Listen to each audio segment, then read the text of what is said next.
hole burns. Okay. Shit. Alright.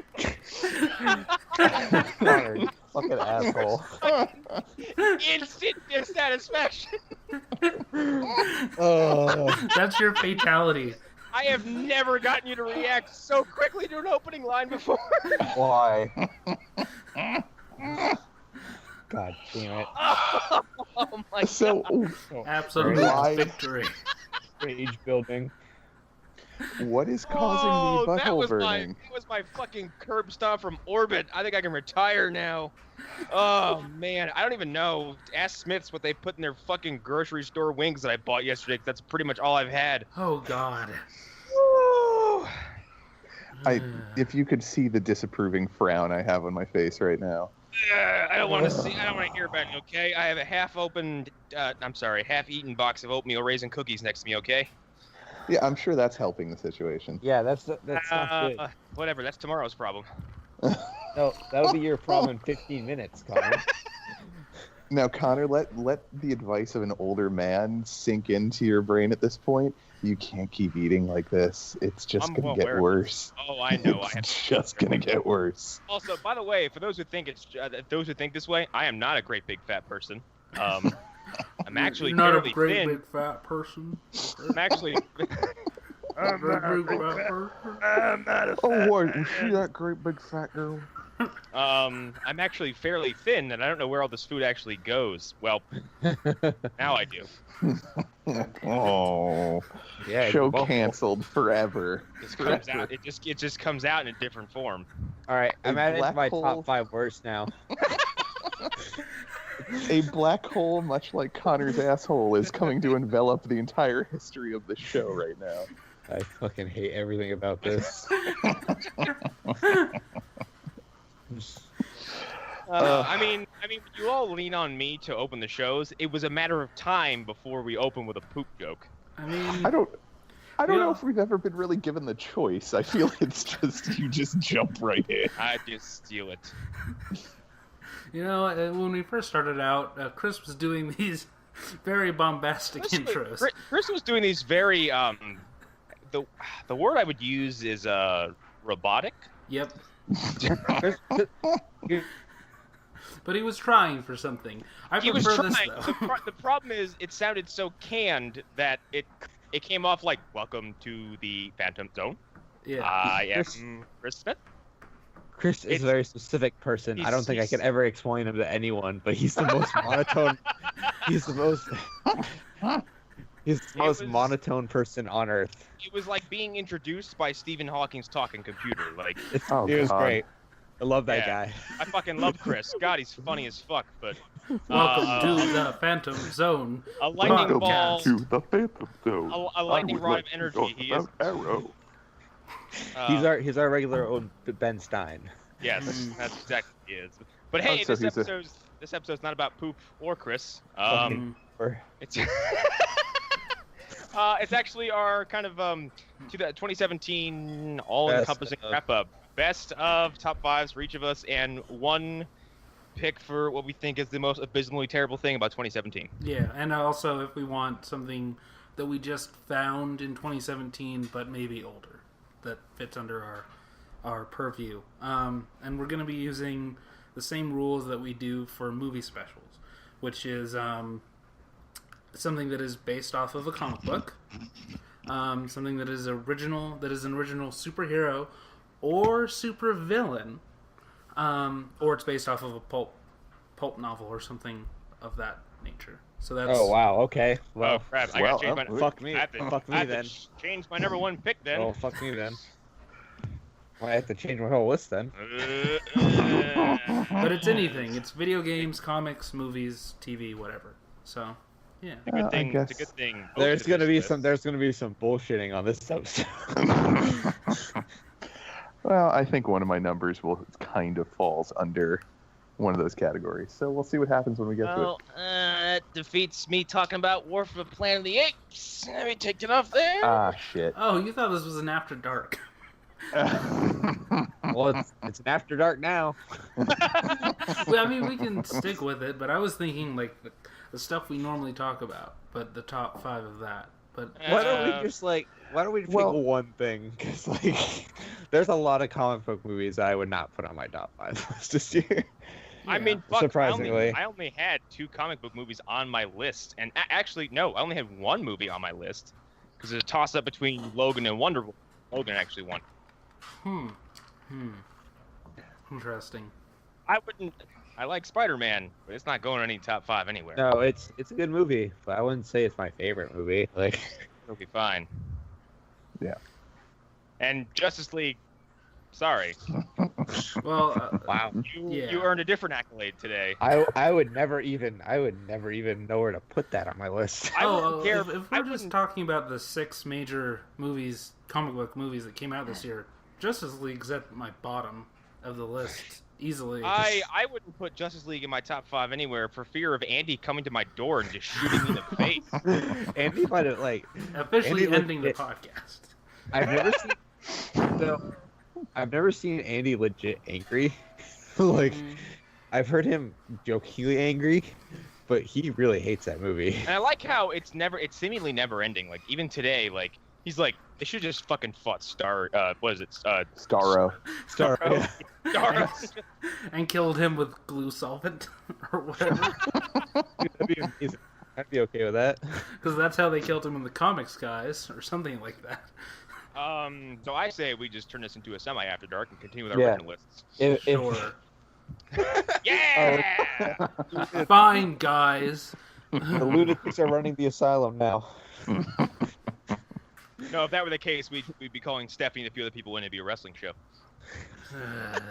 Slowly, just hear Arlen slowly fade into nothing in the background. I have purged almost. Did someone mention something about wrestling?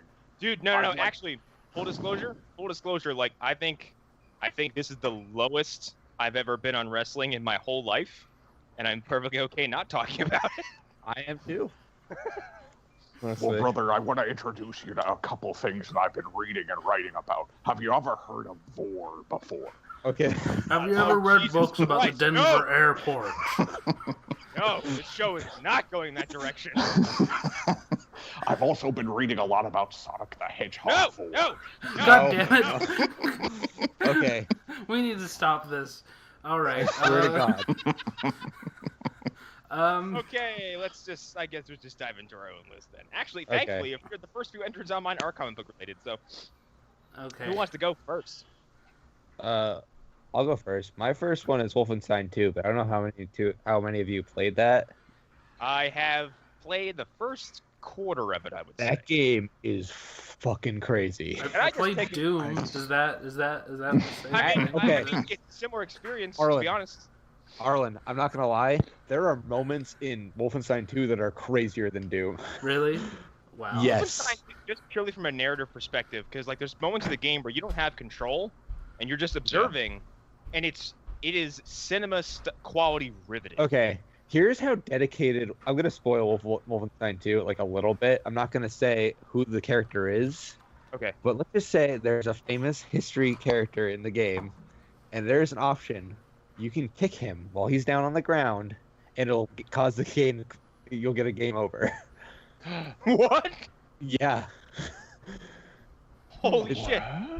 Yeah. I mean, I think we can all guess who it is, but it's also heavily setting something up for Wolfenstein. Heavily. Oh, I'm really hoping it's going to be a cyber version of said character, if it's who I'm thinking it is. You'll see when you get to that part. Okay. There's some steps you can take from what I'm talking about to that. My impressions so far was during the opening stretch. Arlen, when I said my roommate is not a single player shooter at all. Dean is a online player. He started Wolfenstein and he's like, "This is really good." I'm like, "Yeah." I'm like, just because it's a captivating single player experience that with characters and events that you give a fuck about. Right. And it's not afraid to shock you. It's not in the slightest. I think I gasped in the first 20 minutes because I was forced against my will because one, my characters in the beginning, you're mostly physically disabled. Yes. And you're almost defenseless. and you have to sit there and watch as several Nazis do horrible things to your teammates. Oh yeah. No, slowly. So in the first game, the first like big choice you make is choosing between two of your squad mates, and basically they don't give you a choice this time. Yeah. Oh, Yeah, damn. no, They're they take the choice from you and just force you to watch something terrible happen to one of your teammates in a horrifying fashion. Yes. Yes. And then they rub your face in it literally. Oh God, yeah. Yeah, they I've do. definitely And it's been being at that part then, yeah. it's being committed by a character who you thought you took out in the first game because you let's just be honest, you destroyed half of her fucking face. Yeah, Right. And you she fucked comes her up back bad. super mad about it. Yeah.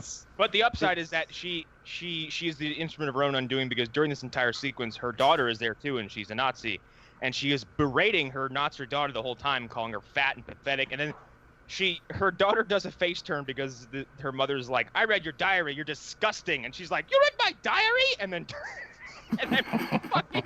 then does a heroic turn. It's great. It's That game's so awesome. I will say that game is ridiculously tough. Like, I tried playing on normal. Go ahead. Yeah, and you want they did something that I didn't realize. Your health is permanently stuck at 50. Yep. At the beginning. Okay, you're- yeah. Because you're an invalid. Like, Yeah, you're dying. Okay. Like, God, that just everything about that game is fucking incredible. I just didn't think a game like Wolfenstein could come back as strong as it did, because And then, okay, it's so they took existed for this DJ Blazkowicz, who's a fucking head on a screen in the first Wolfenstein, and made him into like this super compelling character that you just like. Everything about him is cool. He's this pure of heart badass who He's everything the Nazis should love. Like he's Aryan. He's a blonde-haired, blue-eyed badass who is also from Texas, married a Jewish woman, and she's having his kids. and he is a Jewish murdering person. Nazis. He Yes. loves them. Yeah. And then you get his backstory in the second game, and like And his mother was a Jewish woman whose Which means father that was he's Jewish. and his father was a horrible racist who would smack her around all the time, and then forces you to shoot your own dog. Yep. Yeah. Oof. Yeah. That When was I on got to that purpose. point, I aimed the shotgun away and I tried to pulled aim the at trigger. him. I tried aiming at him too, and I tried aiming at him too. And then he grabs he's what does he say? He's like, "God damn, you're pathetic, can't do anything right," and then grabs the gun, and again the game takes control from you and points it at the dog and kills it. Oh, see, thankfully he slapped me backwards, so I didn't have to see him killing the That's dog. one thing I really appreciate this game is it, like when it comes to hard choices. Oh, hello. Hello, Hunter. It's like, oh, sorry. You dropped When out.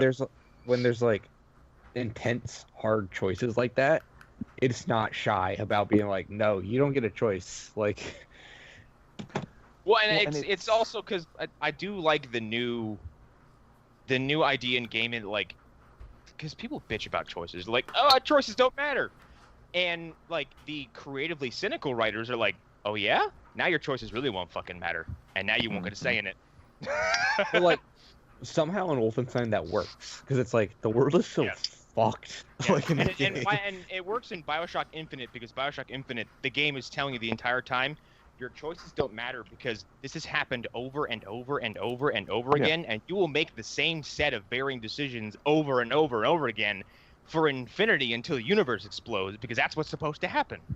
Yeah, there's like a podcast we could start about Bioshock Infinite. I think like Yeah, we Fuck. could start a podcast about Bioshock tomorrow. like in and general. Yeah. Like not even broach. I mean- like the subject.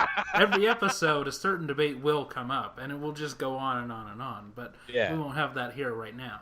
No. I'm not opposed to this at all. Anyway, do you want to wrap up on that and move on to someone else's? Yeah, let's swap on that. I've really said all I had to say. Yeah, I'll go next. For number 5, I had the Earth X crossover.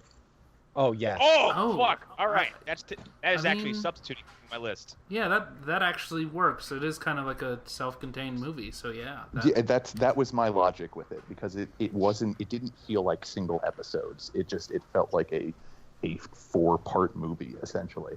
Yeah. That's how it was supposed. I guess Stephen Amell and Grant Gustin both were on social media saying like, no, we filmed it like it was a movie. Oh, Like, that makes sense then. Shooting like he said, we treated it like it was a film. Yeah, that's why there are some episodes before it and after it that feel like, well, why is that person not here, and why is that person missing? And it's because they were filming the crossover. So Yeah. It's because they were filming Chicago PD. Yeah, for me, it was just, I mean, this was my first year really watching any of the CW shows. And, you know, I was lukewarm on a lot of stuff. I mean, there were some episodes that were really good, but this was just what pulled me in. Like, this showed me the strength of the entire writing staff and all of the actors on the show. Like, it shows the strength of this little TV universe they've built, too. Yeah, it's like, this is, okay. Nothing looked terribly weak. Right. Yeah. This is the opposite of the DC universe, where, like, they successfully built up that team up. Like, Yes. Like, you got a payoff. And when the reinforcements arrived at the end, it felt earned. Yeah. It did. And the reinforcements think about this. They successfully turned Citizen Steel into a big gun. Yep. Yeah. Because he shows up in like the 4th episode, you're like, yeah! They made Steel Porky's an interesting character that we care about. And they did God, I love. They did the same thing with the Atom when he shows up and just starts fucking badooshing everybody into fucking walls. Like When he does his giant hand thing, that was... I was listening about it the other day, and he's like, when he stops and he slaps a bunch of knots against the wall, and he goes, it embiggens too. So good. Fucking. Like, that whole crossover is like almost perfection, I'd say. Like, almost, but like, it is pretty high up there. And they gave someone like a well-deserved write-off. Like, they didn't Artemis anybody who I still don't know what the fuck happened to that woman. She got blown up. She put her face in a fucking milk carton next episode. I have no idea where that bitch went. She had a pulmonary embolism. God, I love that. I love that it's become a meme. Oh my god. But yeah, it showed everything that like a good comic book show should be, or at least should aspire to be. Like, this is the payoff for multiple seasons, and if Marvel could follow this, like, they could destroy everything, but they're too busy worrying about movies to worry about TV shows. And, you know, it's funny because their movies are starting to show very weak connective tissue, as we've said before. Yeah. And I'm excited for Infinity War. I'm stupidly excited for Infinity War. I am too. But in the back of my head, I'm like, but what if this happens? Right. I don't know. I think it's going to be a different cup of tea with this though, because I'm also like, this is the Russo brothers coming back to direct Avengers. It's the first Avengers movie that hasn't been directed by Whedon, so. Exactly. Yeah. Yeah, but we talked to death about the Earth X crossover, but I just needed to bring that up because, like I said, that was something very special. High up there. There. That's agreeable, actually, and that's my number 3, so we don't have to cover my 3rd. Yeah. Awesome. I'll go with my number 5. This is 2016, 2017 were like wonderful comic book years for me now because since joining the fan zone group, I was like, if you're a DC fan, yeah.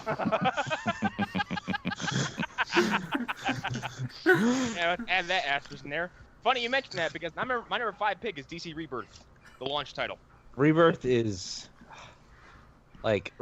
everything Marvel is not doing right now. In DC Rebirth, that first launch issue, I should couple this. I almost want to put Doomsday Clock on here yet, but it's not done yet, so I can't really say where I would place it anywhere because the mystery is just building. But like with recent events, it's looking to be fucking insane. So I don't. Yeah.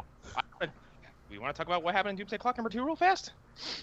I mean, I think it's out there enough at this point that I think Batman and Rorschach in the same room together. Yeah, that's fucking awesome. And Adrian Veidt and Lex Luthor had a fucking duel of wits. What? Yes. Basically, like, they're in the room, they're talking, and Adrian Veidt is explaining how he did what he did with Dr. Manhattan at the end of Watchmen. And Lex Luthor goes, "You're the smartest man on your Earth. I would hate to meet the dumbest." Wow. I was like, Oh man. Alan Moore is meditating softly and not paying attention at all. Just he doesn't care. Alan Moore's He's just angry in his castle about this. He's summoning a snake god. right. Yeah. He's speaking to all kinds of different gods and mystical beings, and not paying attention to our realm at all. Every time someone says, like, I'm sure Alan Moore's angry, I'm just imagining that gif of the evil queen from Snow White, just like running down the stone spiral staircase with her cloak flowing next to her. He's just like, I'm going to pray to my snake god. Ah! Or like we'd established I'm going to cast a spell on them. Like we'd established in an earlier episode, he's busy mining silver. So. Anyway, no, DC Rebirth. It was it was a soft relaunch reboot for DC. It was more like a it's not, I wouldn't even call it a reboot because it didn't reboot the universe. It just kind of like it expanded its own continuity to bring back things that were erased in the New 52, and to seemingly erase Hunter Zolomon from existence, which doesn't make any sense to me, but okay. What? Why? So where the fuck is he? I don't understand why that was a He choice. was in the cell across from Reverse Flash. He disappeared. At the end of Jeff John's Rebirth, he's like, psst, Eobard, I got a plan. Wait a And minute, then is that the last time anybody saw him? Yes. Whoa. And then, like, he's like, Eobard, I got a plan. And then and, like, and then like, Eobard's like, who was I talking to? How did I get here? How did I get Hunter here? Zolomon? Professor Zoom? What's a Hunter Zolomon? Anyway, Professor Zoom? That's no, dumb. like that comic got me. I was sitting in a McDonald's reading it when it came out, and like, I actually had a legitimate emotional response when Wally West showed up, and he's telling Barry, he's like, "Don't forget me." He's like, "Someone took 10 years from us." He's like, things are happening beyond our control. And right as he's about to get sucked back into the Speed Force, Barry grabs him and rips him back into reality and says, "How could I forget you?" And I was like, "Ooh!" Yeah. Such a fucking good experience.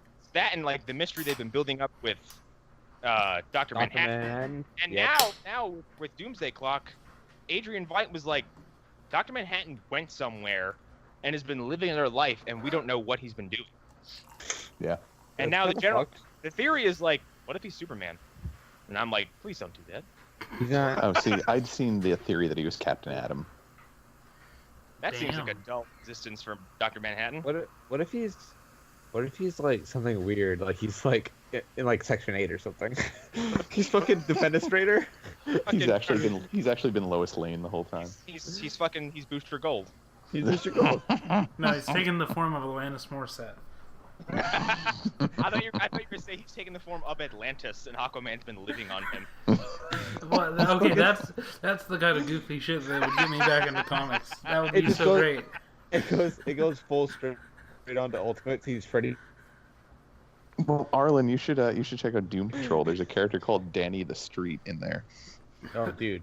Who is literally a street. Oh my God! Yes. It's great. It's great. Is that Gerard Way? Is that his? No, doing? that's Grant Morrison. When was that's all Danny Grant Morrison. introduced? What's that? When was he introduced? I don't remember him at all. He was in the issues of Doom Patrol that Flex Mentallo showed up.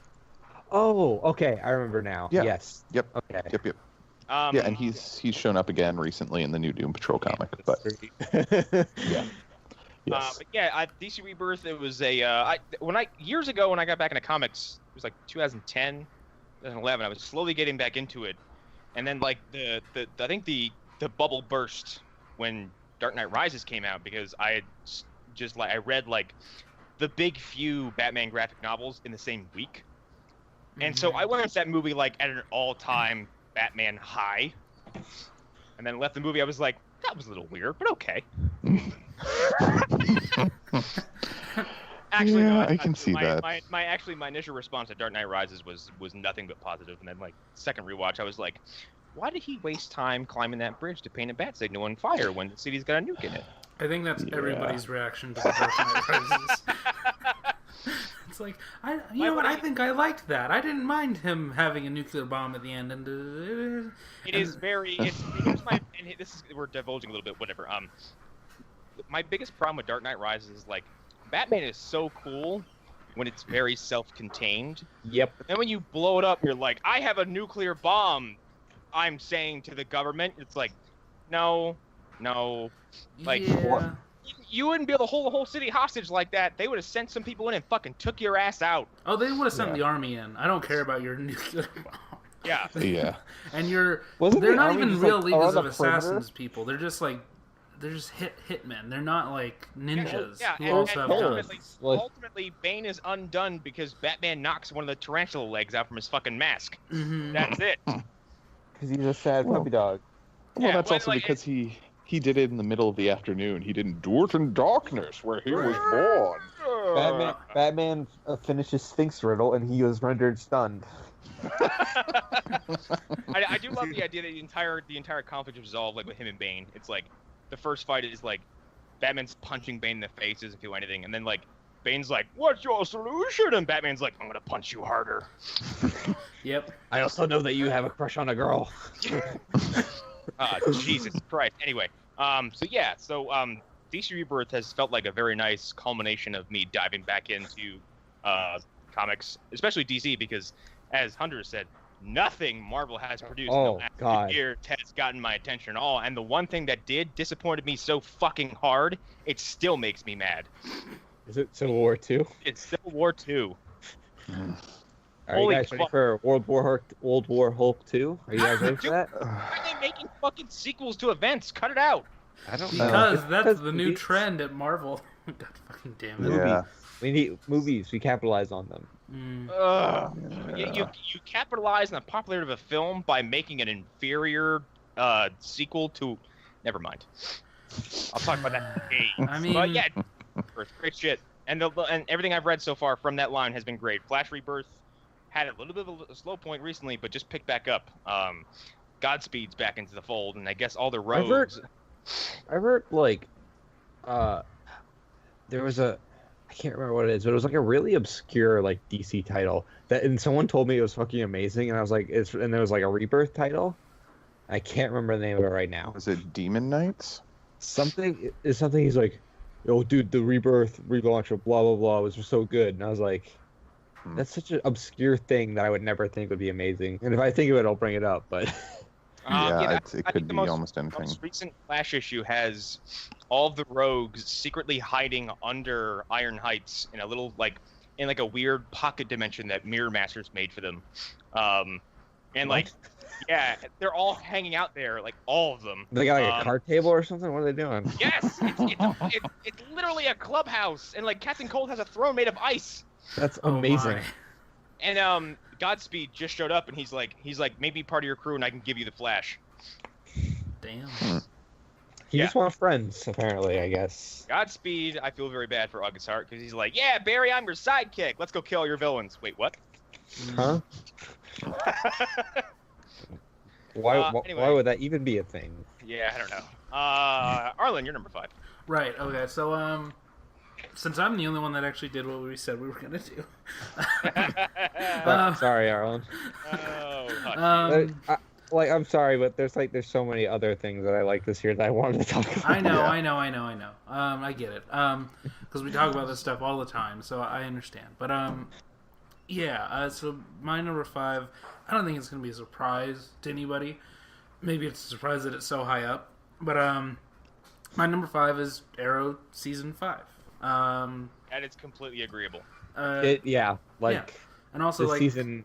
I'm the biggest fan of Arrow in this entire. Remember when I hated Arrow? Yeah. Remember we all hated Arrow? The Arrow was the first show I got into with this little universe, and I watched season 1, got halfway through 2, and was like, and that's kind of when the Flash was taking off, and I kept hearing about it. And actually, I knew the Harrison Wells twist going into season 1. Yeah. And it didn't change anything as far as my enjoyment of it went, because it was so finely executed that when it happened, I was like, oh, fuck. Yeah. But then, Flash actually kind of, it restored my optimism in that lineup of shows, so I went back and started just rediscover Arrow a bit. And yeah, Arrow's got some, woo! It is. Wow, some bad seasons. Also, if you think Felicity is worse than Iris, please stop. Fuck off. Yeah. You're not right. You're wrong.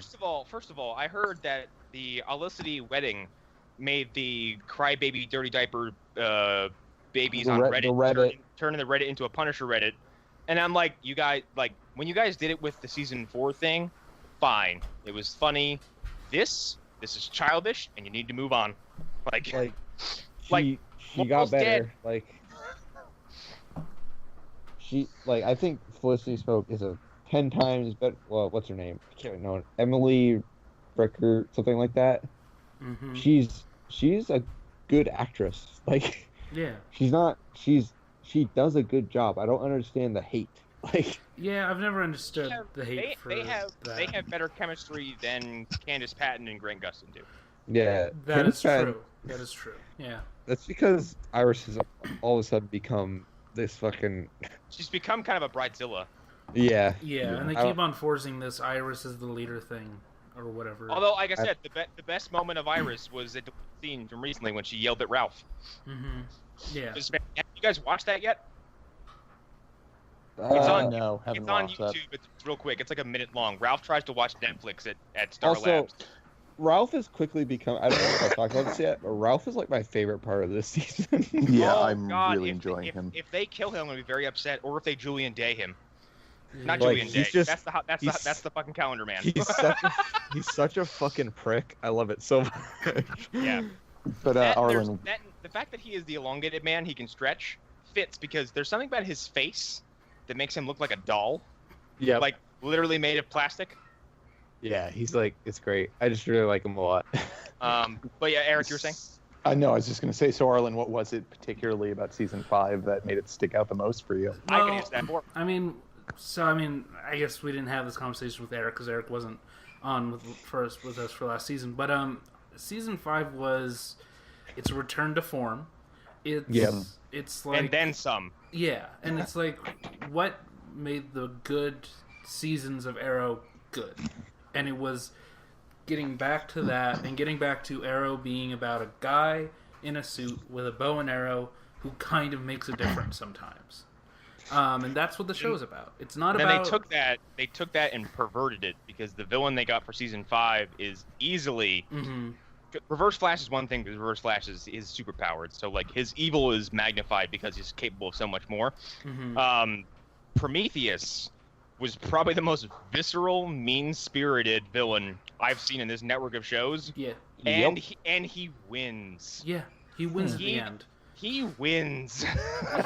he's up there with my favorite villains. He's like Silva from Skyfall. At the end, his plan worked. Ultimately, so I really like the idea of like Ollie like losing because like he's just some dude. He's not gonna be like he's not Batman. He's not gonna. No, he doesn't. Ollie doesn't have a plan for everything like Batman. And like season 5 of Arrow culminates with like Oliver gets he gets a small victory, but Adrian Chase at some point in the season kidnaps him, tortures him. What does he? He burns a tattoo off of his body. Yep. And then he does the stuff with Artemis. He mentally degrades him over the course of a few days until he gets Oliver to admit through torture that he enjoys killing and he does it because he likes it. Yeah, there's this great psychological back and forth between Ollie and Chase, and it's just great. The reveal of Prometheus. The thing with Chase is that he is district attorney? Yeah, he was district attorney, and that's so he works in Oliver's building. Yeah. So and then his identity is revealed halfway through the season, and not just to us, but like to everybody. Mm-hmm. So there is this forced professionalism that everyone in the building, including Quentin, has to maintain with him because like, dude is the fucking district attorney, but he's also a supervillain, and we have to be nice to him out in public, or everything's gonna fall apart. And they know that, and Chase knows that, so their interactions are always strained to the viewer because they're like, oh shit, what's going to happen? And like Chase always has like a half smile because he knows what's going on, and everybody else is just fucking sweating. Oh, his puns are great. His wordplay and his like, his like, it would really be terrible if something were to happen to me, or like something like just swarmy and like, oh, you want to punch me, don't you? That kind of thing. And because he's consistently 5 steps ahead, he always walked away from one of those conversations with a big old stupid evil smile on his face. Oh, He's yeah. like, ha ha, And I'm winning. His smile is so punchable, also. So it's Yes. like, Oh, ugh. he is a douchey looking motherfucker. Mhm. And again, That in season 5 culminates with them going back to the island and like yeah. Chase has his own team of villains, Oh, yeah. and then Oliver's like, "Yo, Slade, I need a favor." It's so good. It's so good. Nice. But yeah. and then they can never use Slade again. Yeah. Yeah. Let's not go down that hole. But we'll talk about that when CW comes back. yeah. But yeah. It plays on what Arrow does best. You have a character who you get an attachment to, who you think is a good guy, who you want to root for, and by the time Chase turned heel, it was fun because we liked him and we kind of rooted for him a little bit. Yeah. So yeah, it's a good season. It sounds like it was just a return to form Yes. for what you wanted out of Arrow. Yes. Okay. There was after the end of Arrow season 2, there was a level of anticipation that I never thought I would have again for a 22 episode season of television. Like, I thought I was done with that. I thought after Supernatural season 5 ended, it would all be 10, 12 episode shows from here on, and 22 episodes were in my rear view. Arrow revived any desire to watch 22 episode shows for me. It's the only reason I watched Flash. And then Flash killed it dead with season 3. God damn it. But this is the thing, Arrow season 5 coming back, it made Flash season 3 being terrible okay. Yeah, no, it was totally bearable. It's just I think, and honestly, with that had to happen. Arrow had to come back, and Flash had to fucking eat shit for a season, for us to get to the quality of Earth X, because I think they learned that using Reverse Flash as your lean on speedster is fine because it's compelling. However, Savitar was dog shit, and we've been over that. Right. And I think Flash came in, stole a lot of Arrow's thunder, and then Arrow stealing it back was an absolute necessity. And then Legends coming in and be like, "Can I just borrow some of this? It's cool, fine." And then just running off with their own shit. Yeah.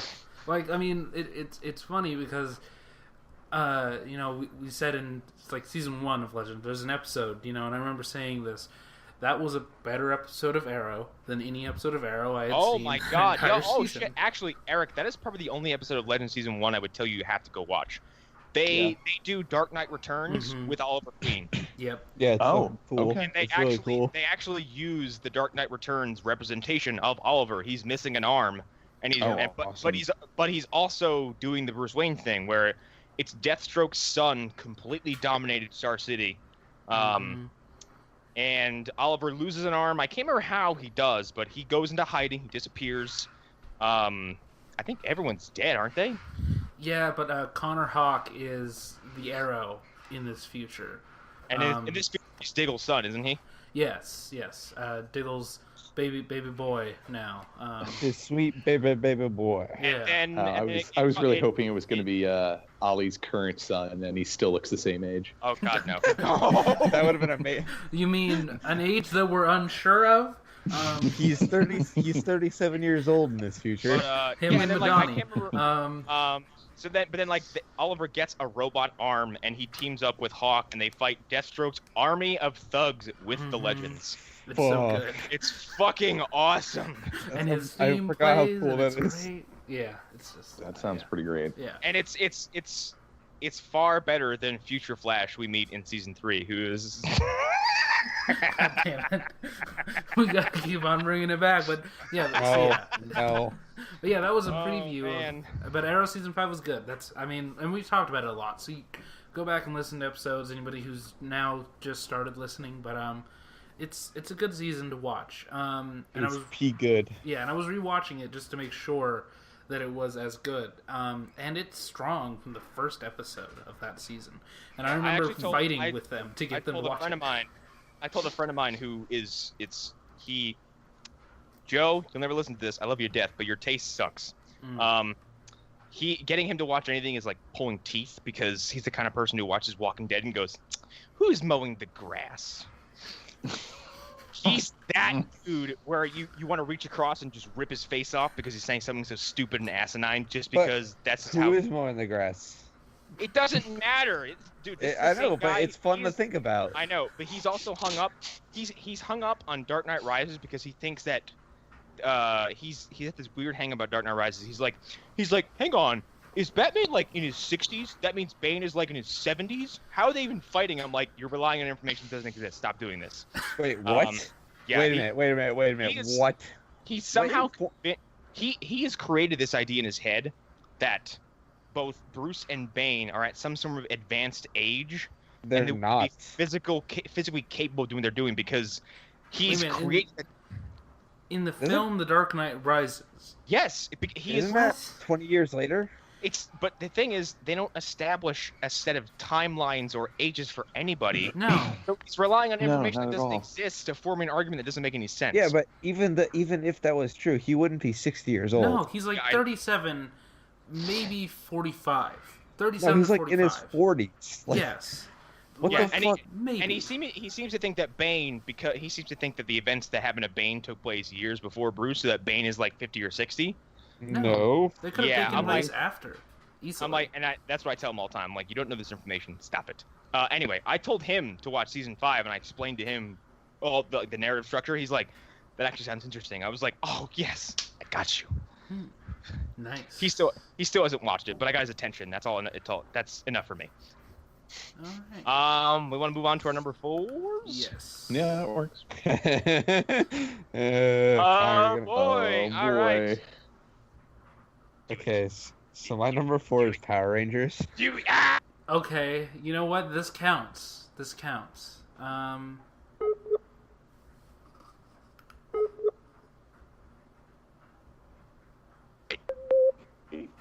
Okay, really- fucking movie. Okay, so I for cut those out who for a don't second. know, I cut out for a second, guys. Oh, it's Power Rangers, by the way. okay.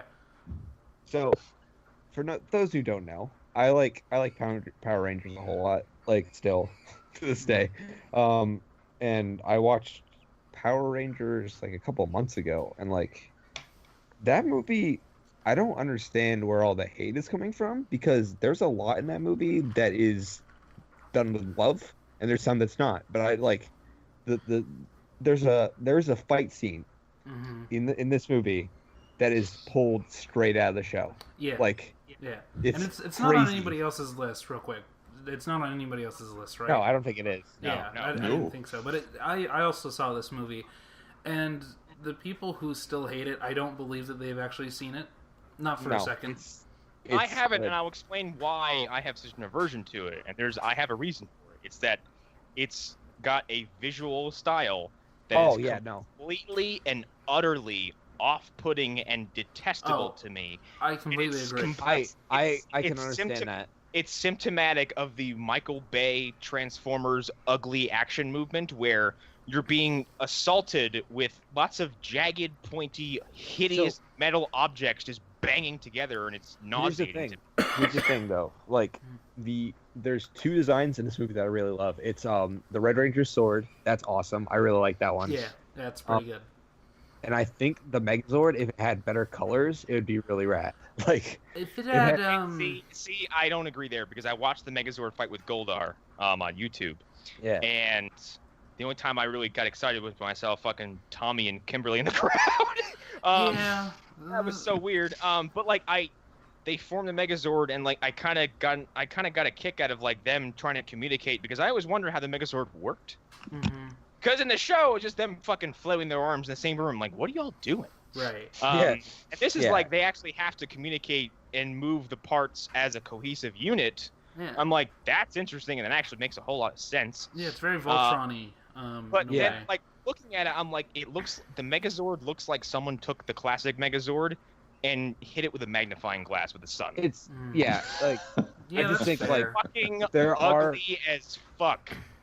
I think Goldar's design is more abysmal, if I'm being honest. No, Goldar's Goldar's design is offensive. Goldar's It's design offensive. is lazy as shit. It looks horrible. It literally looks like what's his nuts from Action League Now. Melting.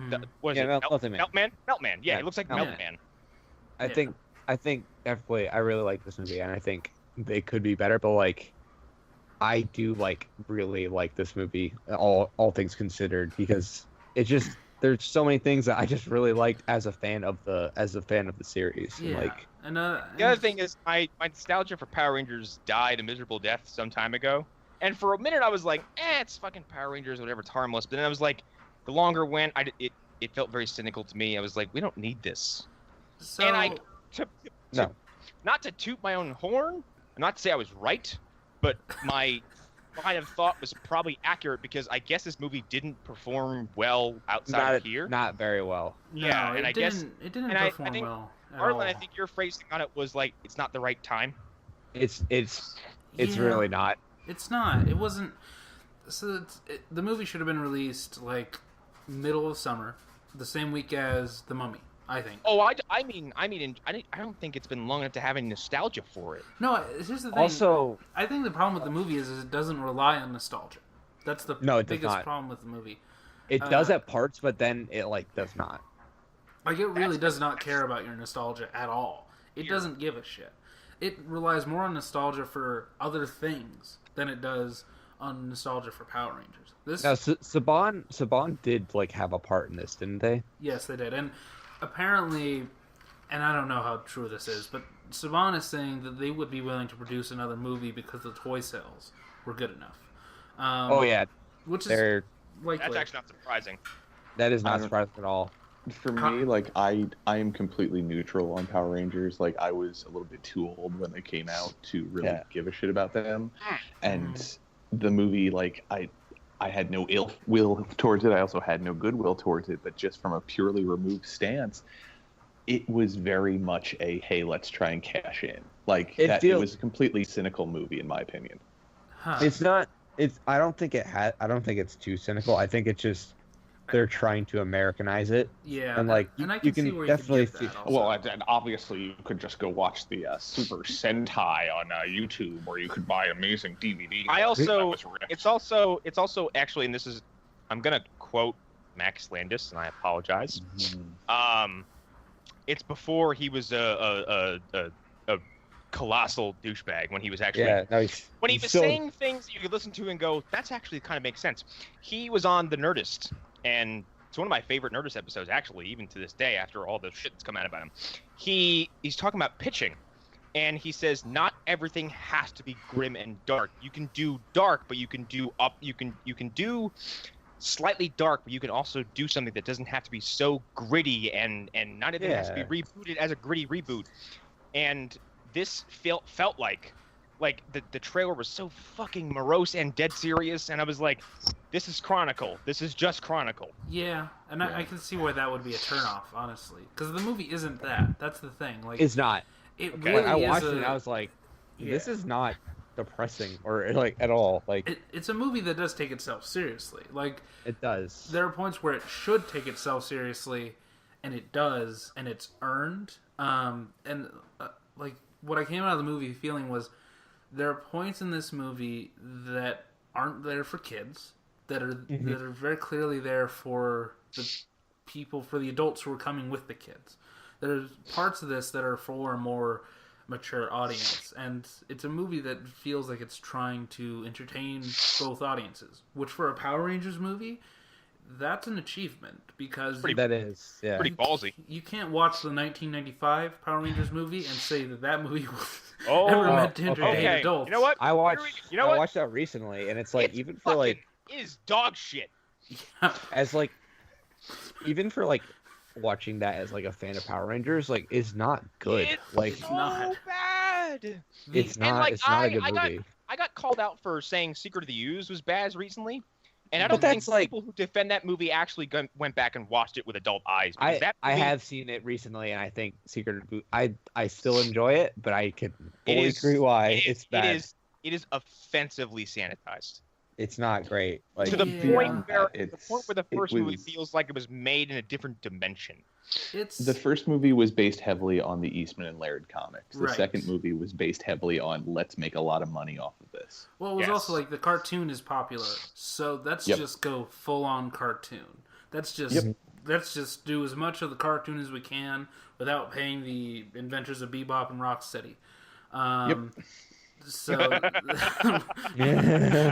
that's get that bebop and rocksteady flavor in Dude, here. even okay. This is a memory I can pull from seeing that movie in theaters, and that's a long ass time ago. When the fucking ooze is being siphoned that little shack, and like the rumbling starts to thing, and you can hear the big clawed hand. My dad leans over and goes, "Here comes Bebop and Rocksteady." My fucking disappointment as a child was palpable. Oh God. And even my dad was like, "What?" Oh man. They're babies. Fucking Toka and Razor. God damn it. Damn. Or beat by donuts. Yeah, but they were a good boss to play against in Turtles in Time. Holy fuck, they're hard in Turtles in Time. Oh Yes, my they god. are. You ever seen the Nickelodeon show? What they look like in that show? Because they're in No. it.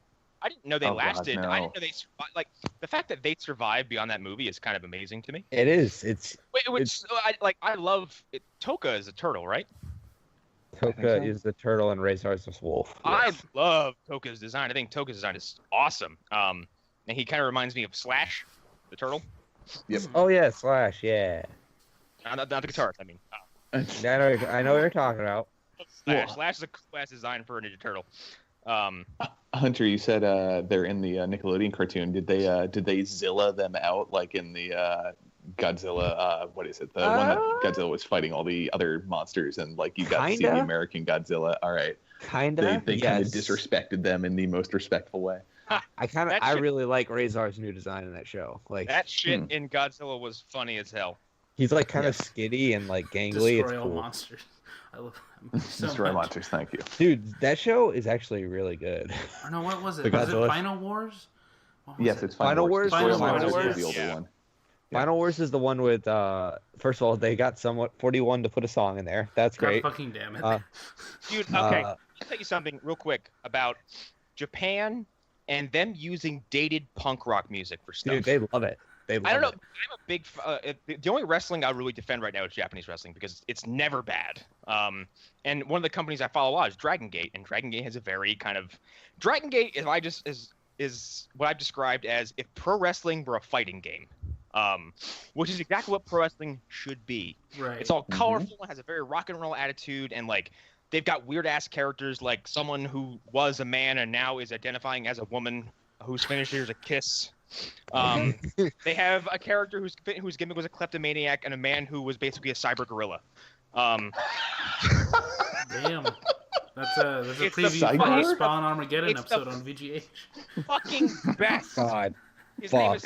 name was Cyberkong. Anyway, That's fucking stupid. I love was it. watching. I have a lot of their Japanese shows ripped right from their broadcasts through some guy in Chicago who's stealing their stream. I don't know how. But frequently I would listen to a show and I'd be like, "That's Blink-182 Oh yeah. from like 5 years ago." Oh yeah. No. I don't They know what fucking- it's like. That was they- before what their the- singer had a drinking problem. So in Godzilla 2000, the not the Godzilla movie that came out here by the Emmerich brothers or whatever, who the Yeah. fuck did it. Mm-hmm. At the end, they kind of mimic that. They have Green Day's Insomniac. It plays over the credits, Yeah, Oh my god, what? and it's Yeah. and it's the but laziest. it has Godzilla roars in it. Yeah, it's the laziest. Oh my god. No, wait, I know what you're talking about. It was Brain Stew, wasn't it? Yes, Brain Stew.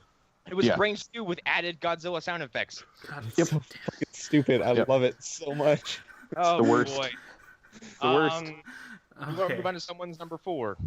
Yeah, I'll go next. Since we didn't follow Arlen's rules, too bad, deal with it. And actually, number 4, I could argue that it does feature a supervillain. I went with it Um, because it's from a book, and Stephen King was It's a very supervillain. influenced by pulp novels. Actually, it's funny you did this because there was a discussion thread in the group about this movie because it was based on a book.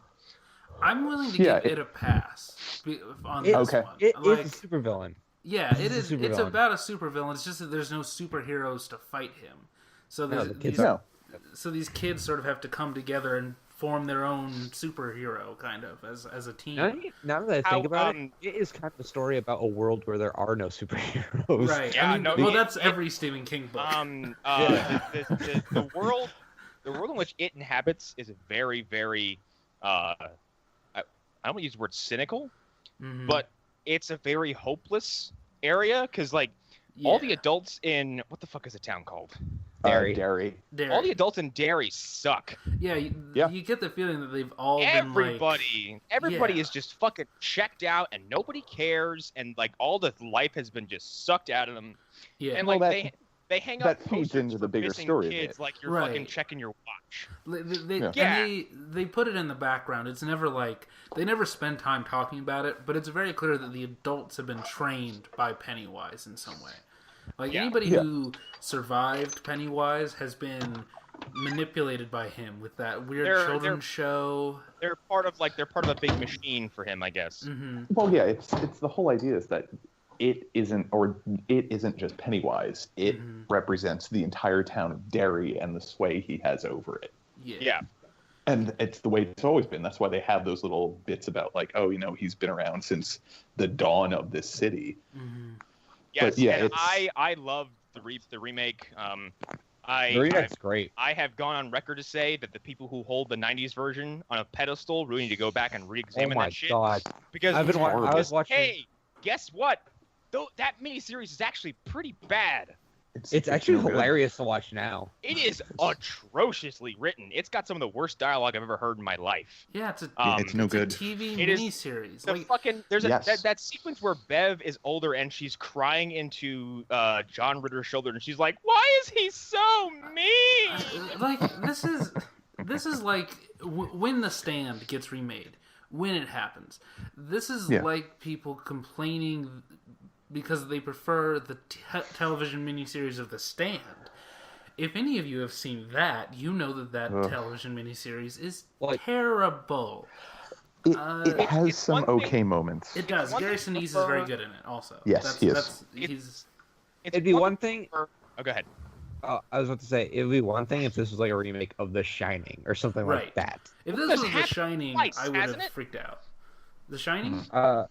Well, hasn't once or twice? Shining had I heard the Kubrick version, and then Stephen King made one. And then Rose Red is very similar to The Shining, and also since we're talking about Stephen King, might as well bring this up.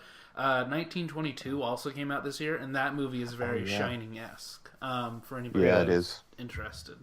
I was gonna say it'd be one thing. It's one thing to prefer the Thing, Carpenter's Thing, over the prequel / remake, because for all intents and purposes it's a remake. It borrows entire sequences wholesale because of the practical over CG thing. But one of the biggest criticisms I've heard levied towards the new It is the reliance on CGI.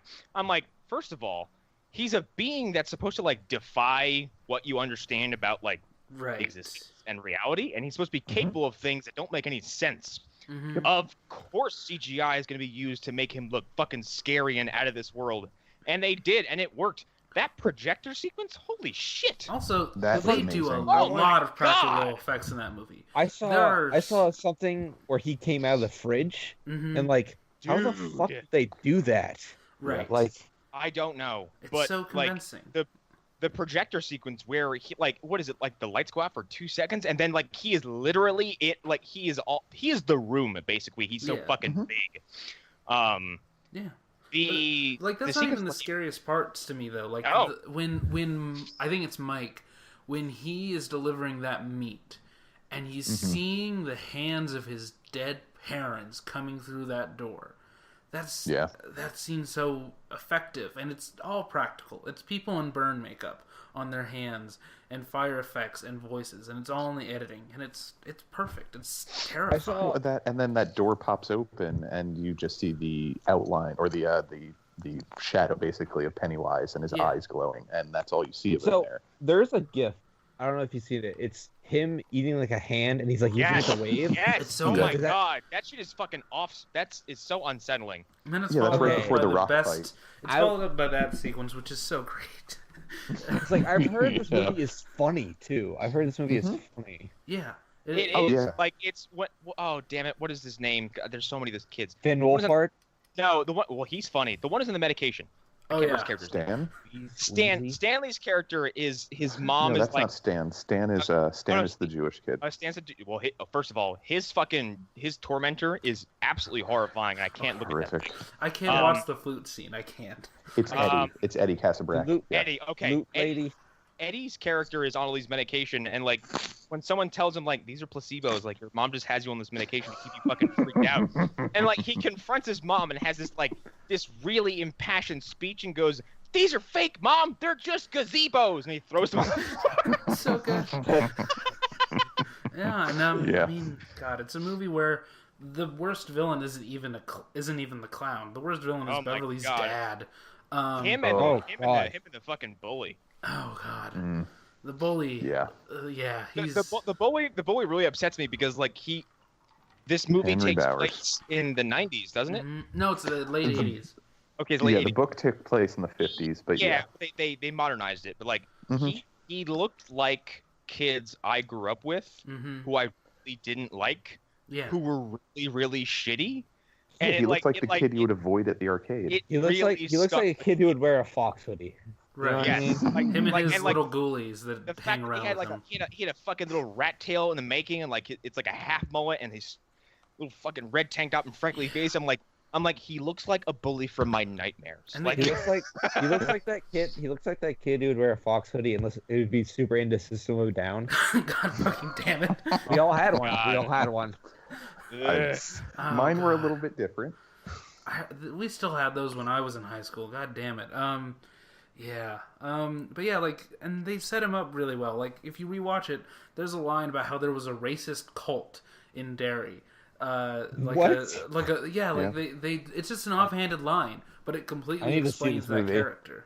Dude, Hunter, it is good, and like it kind of maintains a certain pace and never lets up. And in the last like 20 minutes, it's instead of this kind of because the original one has they bravely sent a clown, but it's like this is battery acid, and they shoot him with the inhaler. and that's Battery it. acid, you slime. This culminates with these kids not wanting to put up with this clown shit anymore, and they proceed to beat the fuck out of him. Oh yes, It is yes. so, Yes. it is I am fucking so down. But they also They're like- combine that so with down. the ending of Nightmare on Elm Street, where they're like, "You're not Yes. real. You're fake." Yes, they verbally demean him and tell him he's not terrifying, and they beat him down with like pipes, wrenches, a stop sign. Like they so good. assault him to the point where he's like, "Ugh!" he's actually frightened and intimidated and backs up. He's like, "Okay, enough." I need to go to sleep now, or something Yeah. like that. Oh, it's so good. Yeah, that's a Yeah. good pick. That's a very good pick. I will pivot to my number 4 if nobody minds. That's fine. Go ahead, man. It's the video game territory, and it is Injustice 2. Yeah, That game. good call. Oh, I have. 2 is a better DC superhero movie than the DC superhero movies we have. It's a better Justice League movie than we will ever get. It Probably. is. Let's Yeah. forget how fun it is to play in the gear system and everything. The story produced some very, very emotionally resonant stuff, and I wasn't ready for it. How many of you here have played it all the way through? I'm halfway through it right now. Okay. I kind of put I- I put it on I the think side so I- I can finish near. Arlen, but it's yeah. probably a game I would suggest you pick up and play it on easy, because You definitely the should. story is really, There are really some good. moments in that like That are feel like they're- legitimately sad. Yes. Yeah. I think I know the exact one you're gonna mention, I'm gonna Connor. remember Is right is now. It's yeah. Table. Yep. Batman releases Superman. He's like, Brainiac's here. He's like, there's no other option. We have to work together on this. And Superman's like, yeah, we do. And they all kind of have a big meeting in the Justice League. Well, it's not really the Justice League room. But they're sitting at a table, and they're all kind of on the same page except for like Cyborg and Wonder Woman. Wonder Woman is the true heel of the story. She fucking sucks. She's the worst. She refuses to cooperate with anybody at any moment, at any time, and actively sabotages well-laid plans. But anyway, they discuss this big old plan, and they all get up except Batman and Superman in the same room. And Superman's like, I didn't know you kept it. And Batman's like, what are you talking about?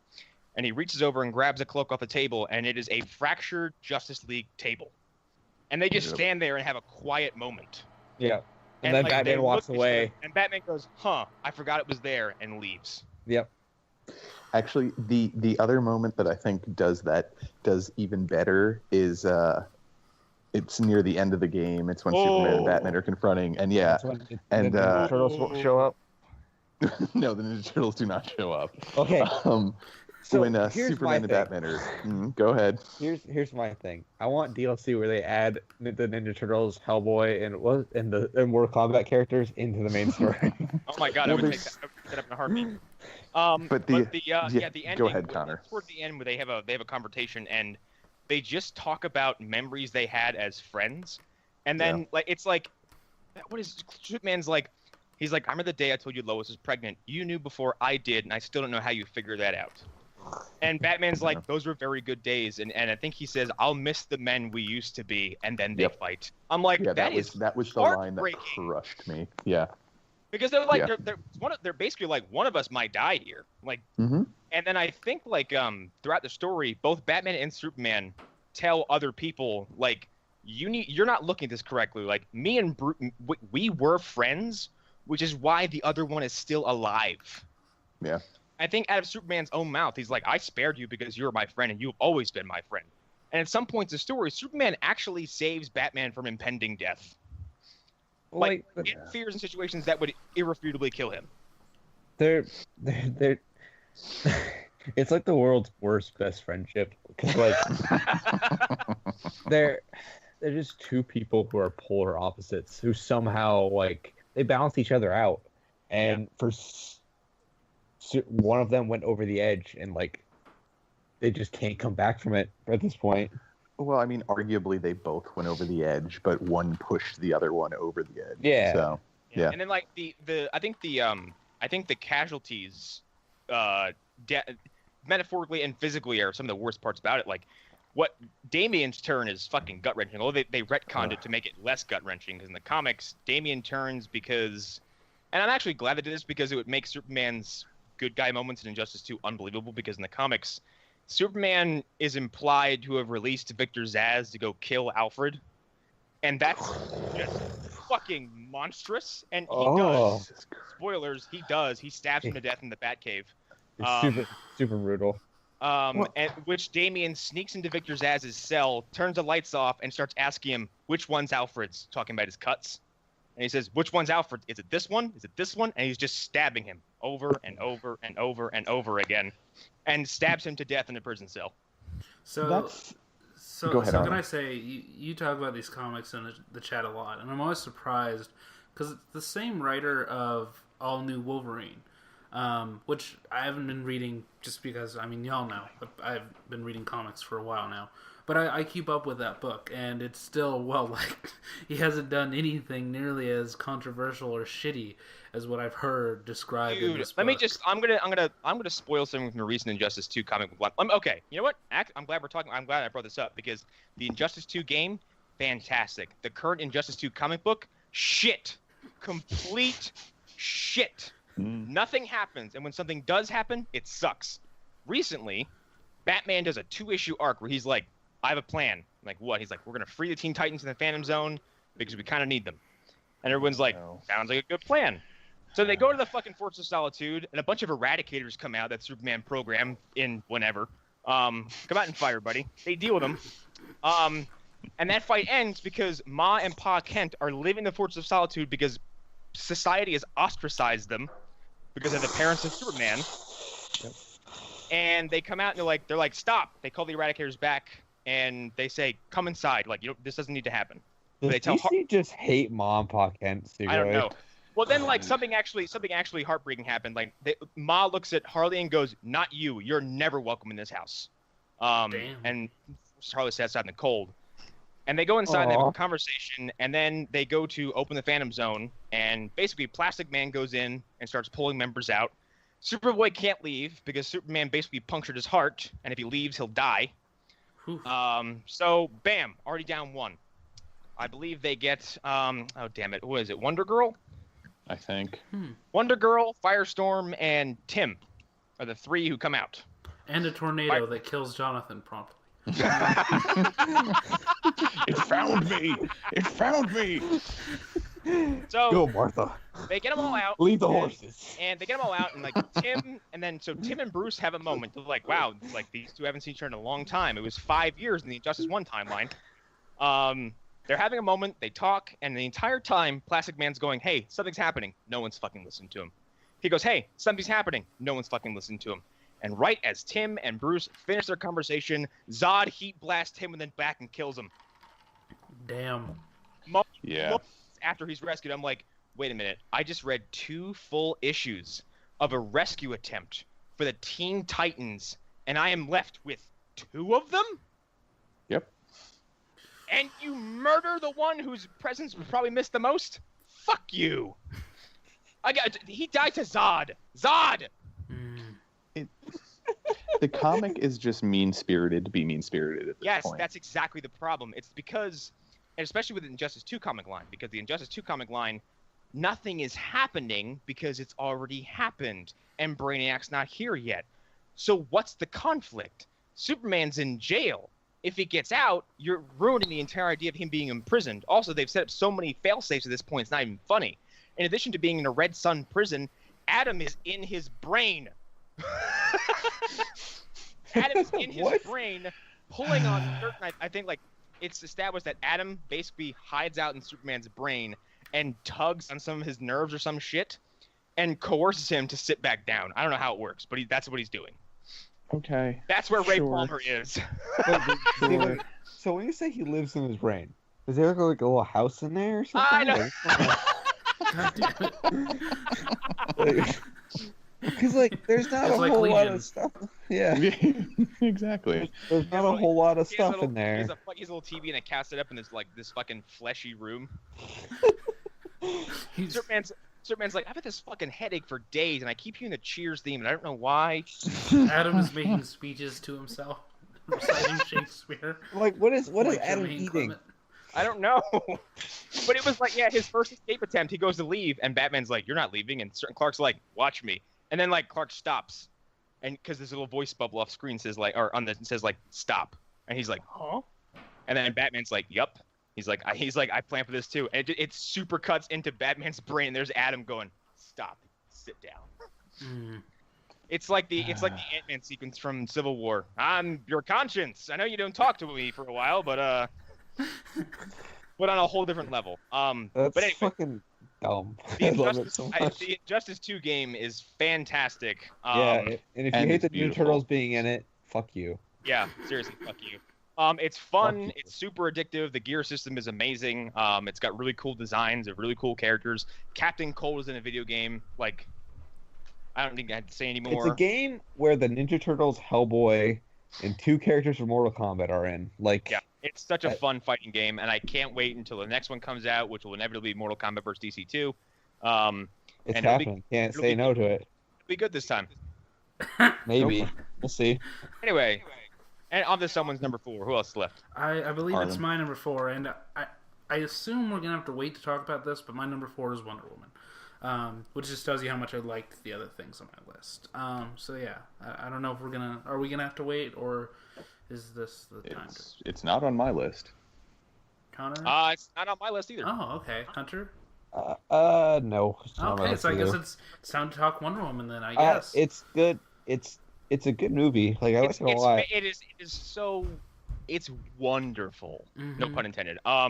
But and if it was like 1% better, it would easily be on my list. But Yeah. It's just not, I liked 2 other movies this year more than it. And Here's the thing. DC movies, while Wonder Woman is good, the rest are dog shit. So it makes me kind of not think about Wonder Woman as often. Like, Wonder Woman now feels like such a fluke, yeah. it does. especially after Justice League, especially when Justice League basically retcons a lot of what makes her special. Yeah. For my wife and I, when we watched Wonder Woman the first time and only time, we loved the first half hour, all the stuff that took place in Themyscira. Like, Huh. I thought that stuff was badass.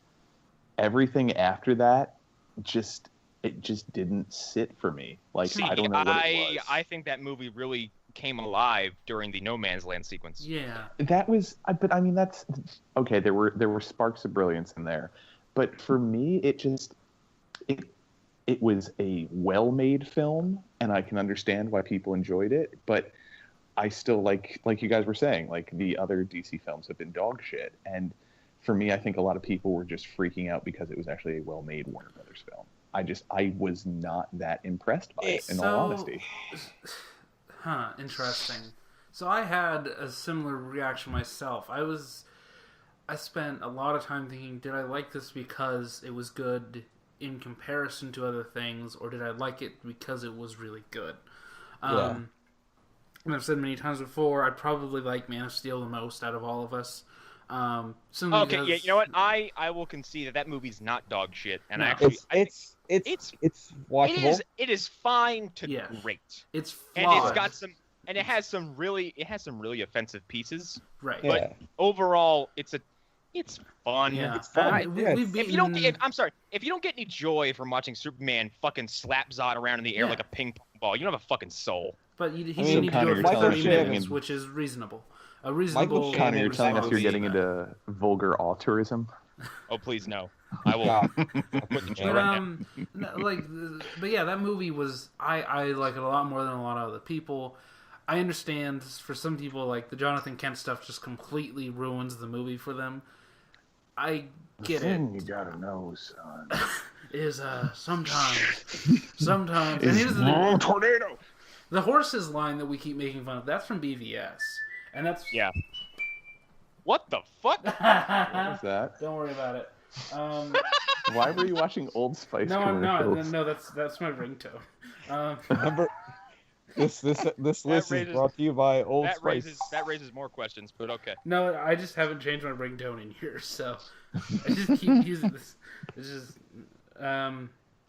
but no, Wonder Woman. yeah, Wonder Woman. But I've rewatched it multiple times, and I was like, okay, is it gonna go down in my opinion? Which has happened to me before. It happens with just about every other Marvel movie that I see. Unfortunately, my opinion goes down a little bit from when I first watched it. You know, I went from really loving Ant-Man to being like, it's a clever comedy. It's fun. It's good. It's one thing I will never stop praising about Ant-Man is that it has the best portrayal of a stepdad in any movie ever because he's right. Yeah, it's good for that reason. But this movie, I rewatched it and I was like, there's so much heart to this movie, and it wears it on its sleeve, and I just love the message of the movie at the end. I love that the end. It's about a main character who isn't driven by some dark vengeance. It's not a character who is, feels guilty all the time because they can't do enough. It's just somebody who believes the best in everybody, but has a very reasonable reaction to people who do bad things. Who, sees World War I and World War II and says, okay, that makes sense, but I still believe that they can do better and that they will do better and that they won't disappoint me. And that theme, and the way that she says it at the end and the way the movie culminates, it just makes it work for me. I don't care about the garbage man fight. It's fun to see a superhero who's like, hey, humanity, be better. Yeah. The fuck. That's essentially what she says. She gets down there. She's like, the fuck. Mm-hmm. I'm gonna keep playing devil's advocate with this. I understand all those points, and I'm not disagreeing with you, but I feel like they were trying to set up Diana as this feminist icon, which she is, arguably. Right. Yeah. But I don't feel like the film got that across. There were definitely aspects of it that I felt were falling very much into making her just the typical female role in a movie. There were parts that I felt like she was deferring to the men around her, and I didn't like that. She is a Themyscirian warrior. She should not have to worry about what these people think when she's making a decision. She could listen to them and be like, okay, cool, I get that, but here's what's going to happen. That's fair. And I can think of it. Here's a theory. Here's a question. What if that were present originally, and someone And with it a pair got of cut up? Yeah. stepped in and said, "Why is this woman acting like such a woman?" A certain suit walked in. And he's Yeah, like, and I can understand that, but I'm not saying that did happen because I have no fucking idea. Yeah, but there's a possibility. There are a couple examples that I could pull out that would support what Eric is saying, and I'd be hard pressed to completely disagree with them, but I would also say that, like, yeah, she gets upset that that council of British soldiers just says, well, who cares? They're just the lower class. Who cares if they die? That's what they're meant to do. Why is there a also woman do in is this she's- room? I think she's also trying to not cause waves in a society that doesn't belong to her. And she still does live by, like, a code of, like, we're not necessarily supposed to interfere. I'm I get not that. really supposed to be there. It's like So I can't just it's enter not- the room and be like, no, you're doing this now, or I'm going to tear your head off. She could do that. No, and I'm not saying she should do that, but it felt like I said, there were definitely parts of the movie that were very strong and showed her as a strong female role. And I mean, I'm someone with a penis saying, like, well, that wasn't a very good representation of women. So take everything I'm saying with a grain of salt. Yeah, But for me, I felt like they could have done a better job having her represent the first big female superhero. That's fair. That's completely fair. I'm gonna say it off that topic, but like one of my favorite kind of, I wouldn't really say it's a misstep or a flub, but it's a sequence that ends up being unintentionally hilarious to me. It's towards the end where she has, and this is the one big criticism levied towards this movie. The Ares fight is very formulaic, and it's bad. there's up something until about the there's very something end. about there's something about seeing David Thewlis's little tiny face beneath that helmet where you're like, And his mustache. helmet. His mustache that hasn't changed. We learned that his mustache hasn't changed in thousands of years. He's just had that mustache. She loves It's it. when she starts beating up on Danny Houston's character, who at this point everyone's like, "Oh my god, that's Ares," Yeah. and she fucking lassos the fuck out of him and like just power bombs the shit with that lasso and then stabs the shit on that roof. And she's like, "I have killed Ares," and he's like, "My name's George." Well, by this point, I thought Ares wasn't. She pummels the fuck out of a regular ass dude, and he just dies. Taking like weird god pills or whatever. The thing about the Ares Really reveal, funny. I don't think it's earned at all. Like, Yeah, because I totally thought Dr. Poison was going to be Ares, which would have been a far more interesting reveal. yeah, Here's my thing Yeah. though. David Thewlis is like, when David Thewlis shows up, I'm like, he's not the bad guy. It's fucking David Thewlis. Well, so See, look at how Remus soft. Lupin. Look So at I how was- soft. I was look at watching- how soft his face is. Fargo look season at 3 not- ended like 2 weeks before Wonder Woman came out because that's how long that season was. So I was very used to him being a villain. look at, Well, look the at only time goddamn fucking broke ass Sam Elliott over here. How the villain was in Dragonheart, and that was a lifetime ago. Right. Fucking Dragonheart. a petulant, feminine, bitchy villain because he was supposed to be. And in Right. this, he's the god of war. I was Yeah. like, that's a little unexpected. Yeah. It's no wonder it's. You go back and watch like the Island of Dr. Moreau, and you're like, that's our protagonist. All right, it's fucking David Thewlis.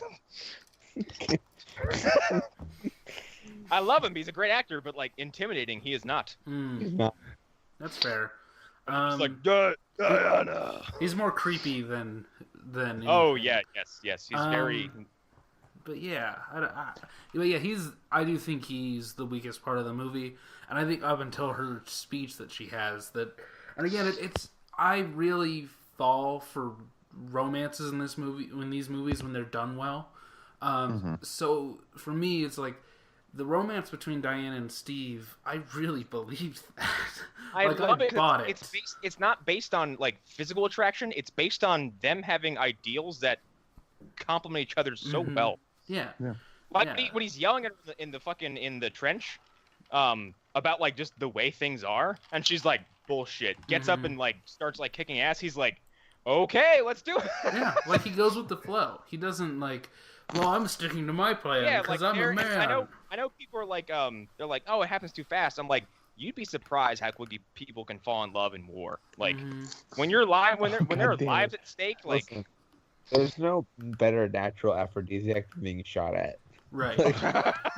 What's the line from Metal Gear Solid? Can love bloom on a battlefield? On a battlefield? Otacon fucking sobs.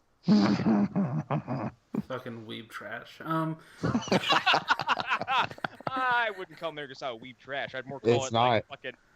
It's high concept sci-fi oogie boogie. Is what it is. It's high concept anime. Let's be real. It's fucking. It's like War is evil and nuclear bombs are also evil. By the way, this Also- man is made of bees. Also, let's talk I'm about going to hamburgers take for over 20 your minutes. memory card. Oh man, that hurt. Ooh. That should hurt my voice. So I you see like that you've playing been Castlevania? Yeah.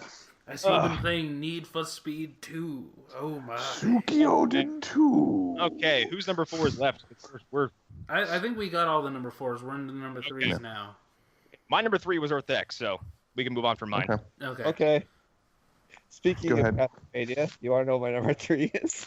What? No. It's the Castlevania TV show that was on Netflix. You know Oh, what? I I'm didn't going to watch it allow yet. that because it's I Van didn't- Helsing, I didn't right? see that. Or it's- Fucking good. See, here's So- the thing. I've heard very different schools of thoughts on this. I have heard, ew, it's terrible. Please don't watch it. It's offensive to my eyeballs. And I've heard Not, it's good. it's not offensively terrible. They're crazy.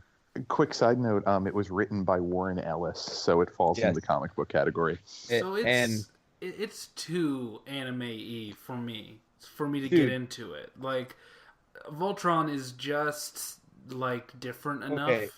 for me then to you like watch it and listen to the things Trevor Belmont is saying and the things Dracula is saying, and you're just Okay. like, holy shit. Okay. Here's my thing on anime at this point in my age. It is so hard for me to love an anime product at this point because my love for the genre has been sullied by things like anime racehorse girls and women who fight with their butts. Hell yeah. And people, and not to sound like a complete asshole, and people who watch anime, because a lot of them, are weird, off-putting, and really creepy people. It's the kind of people who watch girls fight with their butts. Joe Hansen. He's Whoa. a different kind of beast I altogether. know. I'm he's just like, picking on him. Joe is like- he's a master manipulator because No. I'm like, you're fucking with me, but I'm buying it, okay? No, Joe is another level Joe is- above. He's like a god. He's way past irony at this point. Yes. he's taken it to another level. He's irony squared. He's Yeah. meta irony. Yes. He kind of came back all the way around. Yeah. Yep. Look, He knows. He's like, he finds a picture of Sonic pregnant with Bubsy's baby, and he's like, this is trash, but I'm posting it anyway. You need to tell me more about that. he's no. sharing his pain. No, I'll get into stuff like Team 4-Star reignited my love for Dragon Ball in a way that nobody could. So Because they took a thing I was familiar with and not only turned on its head, but made it appeal to me in such a grown-up way where I'm like, yeah, Goku is a really terrible dad, and Piccolo's a much better father, and like Vegeta is a rage monster, and all this stuff. Like, they make jokes that link back to old jokes that link back to the show, and it makes me appreciate the old show so much more. And I love stuff like Street Fighter 2, the animated movie. The Tekken movie is fantastic, and there's a few anime adaptations of stuff I like. But most of the time, someone's like, hey, go watch this show. I get like 2 episodes in, I'm like, this just doesn't do it for Have me. you ever seen the Street Fighter Alpha movies, by the way, Connor? Have you ever watched them? No. Not the Street Fighter 2 movies, but like the Alpha ones. Go out and find them. You need to see them. Because I still say Street Fighter 2, the animated movie, is one of my favorite animated films. Oh no, like I agree. Like That it's movie, who really has not good. seen it? I don't No, know. that's the one that has the Chun-Li and Vega fight scene, right? Yes. The thing that everyone quotes. Yeah. That Yep. fight is insane. Yeah. It has some of the best fight sequences I've ever seen, and the music is great. I think the music Yeah. is by KMFDM. Yeah, it is.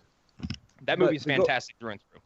So to go back on Castlevania for a minute, Yeah. like the dialogue in that show is fucking insanely good. Is it very in line with like, what is a man but a No, fox? okay, Secret. no. Here's the thing, no, I'm already disappointed. no. But is it like it's better. Mindhunter? Is he So- like picking apart Trevor- the vampires? Like, Trevor Belmont is a drunk essentially, okay. who's just the coolest dude ever. Who will kick your Huh. ass like 9 ways a Sunday.